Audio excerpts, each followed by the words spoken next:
Music by Vikesh भोजपुरिया।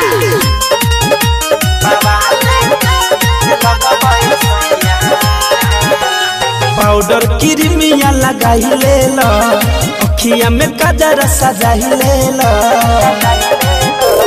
Powder Crimea लगाई ले लो, अखिया में कजरा सजाई ले लो। ऐसे चमकी ना रूप के ललहिया, हवा सोटल ही पिया कहिया से बाबा ले लगबे सोइया। हवा सोटल ही पिया कहिया से बाबा ले लगबे सोइया। बाबा ले लगबे सोइया सोइया।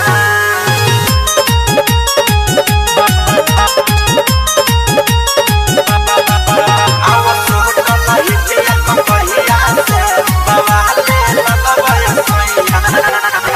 चमके लगब चानी लेखा, केहू पर जाई फीका हो।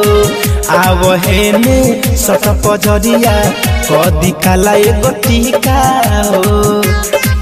ए चमके लगब चानी लेखा, केहू पर जाई फीका हो। आव हेने सट पजरिया कदी काला एगो टीका हो। गाँव गहली में हुई बरहिया, आओ सोटल ही पिया कहिया से बाबा ले लगबे सोइया। आओ सोटल ही पिया कहिया से बाबा ले लगबे सोइया।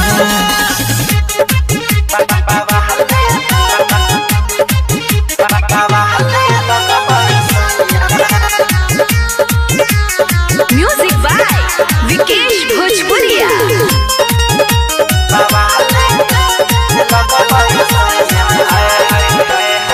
असही हरदम धनंजय पिया रही हसुना झार के।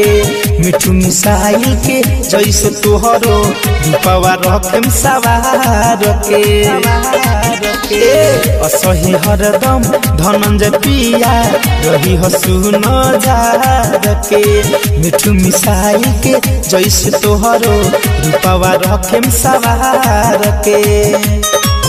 जाई देखिला जाई पर छहिया,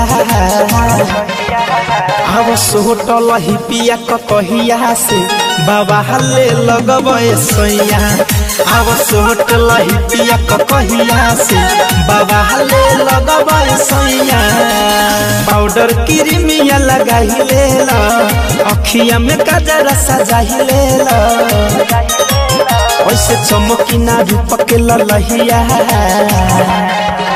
हवा सोटल ही पिया कहिया से बाबा ले लगबे सोइया। हवा सोटल ही पिया कहिया से बाबा ले लगबे सोइया।